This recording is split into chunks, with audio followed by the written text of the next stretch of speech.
ನೀವು ಕೂಡ ಇದ್ದೀರಿ ಮಾಧ್ಯಮದವರು. ನಿಮ್ಗೆ ಯಾರ ಕಪ್ಪಾಳಿಗೆ ಹೊಡೆದ್ರೆ ನಡೀತದ? ಸಮವಸ್ತ್ರ ಬಗ್ಗೆ ಇದ್ದವ್ರನ್ನ ಯಾರು ಬಿಟ್ಟು ಮಾಡ್ತದ? ಸ್ವಾಮೀಜಿನೇ ಇರಲಿ ಯಾರೇ ಇರಲಿ, ಎಂ ಬಿ ಪಾಟೀಲ್ ನಾನು ಕಪ್ಪಾಳಿಗೆ ಹೊಡೆದ್ರೆ ನಡೀತದ? ಸರ್ ಈಗ ಸರ್ PPP ಹೋರಾಟಗಾರರನ್ನ ಬಂಧನ ಮಾಡಿರ್ತಕ್ಕಂಥದ್ದು ಮತ್ತು ಅವ್ರ ಮೇಲೆ 109 ಮರ್ಡರ್ ಕೇಸ್ ಚಾನ್ಸ್. ನೋಡಿ, ಈಗ ನಾನು ಸ್ಪಷ್ಟವಾಗಿ ನೀವು ಎಲ್ಲರೂ ಕೂಡ ಇದ್ದೀರಿ, ನಾನು ಸ್ಪಷ್ಟವಾಗಿಯೂ ಕೂಡ ಮುಖ್ಯಮಂತ್ರಿಗಳನ್ನ ಭೇಟಿ ಮಾಡಿಸಿ ಹೇಳಿದ್ದೆ. ಅವತ್ತು ನಾನು ಅದನ್ನು ಕೂಡ ಹೇಳಿದೆ, ಸ್ವಲ್ಪ ಮನೆಯಲ್ಲಿ ನೋಡಿಸಿದಾಗ ಸ್ವಲ್ಪ ಇದು ಮಾಡ್ಕೋಬೇಕು. ಆವಾಗ ನಮಗೆ PPP ಮೆಡಿಕಲ್ ಕಾಲೇಜ್ ಬೇಡ, ಸರ್ಕಾರಿ ಆಗಬೇಕು, ಆಯಿತು CM ಮಾಡೋದು ಆಯಿತು, ಹಾಗೆ ಮಾಡೋಣ, ಸ್ವಲ್ಪ ತಡ ಆಗ್ತದಂತೆ ಮುಖ್ಯಮಂತ್ರಿಗಳು ಹೇಳಿದರು. ಅದಾದ್ಮೇಲೆ ಇವ್ರು ಅರ್ಥ ಮಾಡ್ಕೋಬೇಕಾಗಿತ್ತು. ಅದಾದಮೇಲೆ ನಾನು ಪತ್ರಿಕಾಗೋಷ್ಠಿ ಮಾಡಿ ಹೇಳಿದ್ದೀನಿ, ಮಾಡಿ ಸ್ಪಷ್ಟವಾಗಿ ಹೇಳಿದ್ದೀನಿ, ಏನೂ ಇದು ಬಿಡಲಾದೆ ಒಂದೊಂದು ಶಬ್ದವನ್ನು ಕೂಡ ನಾನು ಅವ್ರಿಗೆ ಇದು ಮಾಡೋಂತ ಹೇಳಿದ್ದೀನಿ. ಮತ್ತು ಹೀಗಾಗಿ ಮತ್ತೆ ಯಾಕೆ ಇವ್ರು ಮುಂದುವರಿಸಿದಂಥದ್ದು? ಮತ್ತೊಮ್ಮೆ ಭೇಟಿ ಮಾಡಿಸ್ತೀನಿ ಅಂತ ಹೇಳಿ ಮತ್ತೊಂದು ಭೇಟಿ ಮಾಡ್ತೀನಿ ಅಂತ ಕೂಡ ಹೇಳಿದ್ದೀನಿ. 9ನೇ ತಾರೀಕಿಗೆ ಬರ್ತಾ ಇದ್ದಾರೆ, ಬೆಟ್ಟರು ಕೂಡ ಭೇಟಿ ಮಾಡ್ತೀನಿ ಅವ್ರಿಗೆ. ಈಗೆಲ್ಲ ನಾವು ಎಲ್ಲ ನನ್ನಲ್ಲಿ ಸ್ಪಷ್ಟತೆ ಇದೆ, ಆದರೆ ಇದನ್ನ ಸ್ಪಷ್ಟತೆ ಇದ್ಕೊಂಡ್ಮೇಲೂ ಮಾಡಿದ್ರೆ ಮತ್ತೆ ಅದಕ್ಕೆ ನನಗೆ ಗೊತ್ತಾಗಲ್ಲ ಅವ್ರ ಉದ್ದೇಶ ಏನಿದೆ ಅಂತ ಗೊತ್ತಾಗಲ್ಲ. ಈಗ ಭೇಟಿ ಮಾಡ್ಸಕ್ ಪ್ರಮುಖವಾಗಿ ಎಲ್ಲರೂ ಒಳಗಡೆನೆ ಹೋಗಿದ್ದಾರೆ. ಯಾರು ನನಗೆ ಗೊತ್ತಿಲ್ಲಪ್ಪ. ಅದು ಕಾನೂನುವಾಗಿ ನೀವು ಪೊಲೀಸರಿಗೆ ಕಪಾಳ ಹೊಡೆದ್ರೆ ನಡೀತದ? ಅಲ್ಲ, ಪೊಲೀಸರು ಹತ್ತಿಕ್ಕುವಂತ ಪ್ರಯತ್ನ ಮಾಡೋದು ನನಗೆ ಅದು ಗೊತ್ತಿಲ್ಲ. ಆದ್ರೆ ಇಷ್ಟೇ, ನೀವು ಕೂಡ ಇದ್ದೀರಿ ಮಾಧ್ಯಮದವರು, ನಿಮ್ಗೆ ಯಾರ ಕಪಾಳಿಗೆ ಹೊಡೆದ್ರೆ ನಡೀತದ? ಸಮವಸ್ತ್ರ ಬಗ್ಗೆ ಇದ್ದವ್ರನ್ನ ಯಾರು ಬಿಟ್ಟು ಮಾಡ್ತದ?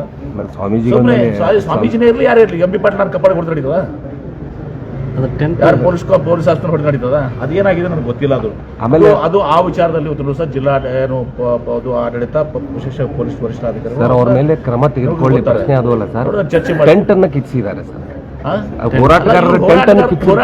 ಹೇಳ್ತಿರಲ್ಲಪ್ಪ, ಇಷ್ಟೆಲ್ಲ ನಾನು ಹೇಳಿದ ಮೇಲೆ ಮತ್ತೆ ಅದ್ರೂ ಹೇಳಿದ್ದೀನಿ. ಮತ್ತೆ ಮುಖ್ಯಮಂತ್ರಿಗಳು ಕನಕಪುರ ಮೆಡಿಕಲ್ ಕಾಲೇಜ್ ಬಂದಾಗ ನಾವು ಮುಖ್ಯಮಂತ್ರಿಗಳು ನೆನಪು ಮಾಡ್ಕೊಟ್ಟಿದ್ದೀನಿ ಅಂತ ಕೂಡ ಹೇಳಿದ್ದೀನಿ. ಇಷ್ಟೆಲ್ಲ ಹೋರಾಟದ ಉದ್ದೇಶ ಏನು? ಹೋರಾಟ ಉದ್ದೇಶ ಏನು ಹೇಳಿ ನನಗೆ? ಅದಕ್ಕೆ ಮುಖ್ಯಮಂತ್ರಿಗಳು ಘೋಷಣೆ ಮಾಡಿಸ್ತೀನಿ ಅಂತ ನೀವು ಹೇಳಿದ್ರಿ. ಯಾರು ಮುಖ್ಯ? ಹಾಗೆ ನಾನು ಬಹಳ ಸ್ಪಷ್ಟವಾಗಿ ಹೇಳಿದ್ದೀನಿ, ರೈಟಿಂಗ್ನಾಗ ಕೊಡ್ರಿ ಕ್ಯಾಬಿನೆಟ್ ಡಿಸಿಷನ್. ಇದು ಮಾಡ್ಲಿಕ್ಕೆ ಯಾವ ಸರ್ಕಾರಗಳು, ನಮ್ಮ ಸರ್ಕಾರ ಬಿಡಿ ಬೇರೆ ಸರ್ಕಾರ ಇದ್ರೂ ಕೂಡ ಮಾಡೋಕ್ಕಾಗೋದಿಲ್ಲ. ದಿವಸ 1,000 ಸ್ಟ್ರೈಕ್ ಆಗ್ತಾವೆ ರಾಜ್ಯದಲ್ಲಿ. ಎಲ್ಲರಿಗೂ ನೀವು ಬರ್ದು ಕೊಡ್ತೀರಾ? ಲಿಖಿತವಾಗಿ ಕೊಡ್ತೀರಾ? They are misguided people. ಆದ್ರೆ ಈಗೂ ಕೂಡ ಹೇಳ್ತೀನಿ, ನನಗೆ ಅವ್ರ ಬಗ್ಗೆ, ನಾನು ಹೋರಾಟಗಾರ ಬಗ್ಗೆ ನಾನು ಗೌರವ ಹೊಂದಿದ್ದೀನಿ. ಈಗೂ ಕೂಡ ಹೇಳ್ತೀನಿ, ಮುಖ್ಯಮಂತ್ರಿಗಳು ಬರ್ತಾರೆ 9 ತಾರೀಕಿಗೆ. ಮುಖ್ಯಮಂತ್ರಿಗಳು ಬಂದಾಗ ಒಂದು 12 ಮುಖಂಡರು ಯಾರಿದಾರ ಅವ್ರನ್ನ ಭೇಟಿ ಮಾಡಿಸಿ ಮುಖ್ಯಮಂತ್ರಿಗಳು ನಮ್ಮ ಹೇಳ್ತೀವಿ. ಆದರೆ ನೀವು ರೈಟಿಂಗ್ನಾಗ ಕೊಡ್ರಿ, ಕ್ಯಾಬಿನೆಟ್ ಡಿಸಿಷನ್ ಮಾಡಿರಿ, ಈಗಲೂ ಆಗೋದಿಲ್ಲ, ಮುಂದೂ ಆಗೋದಿಲ್ಲ.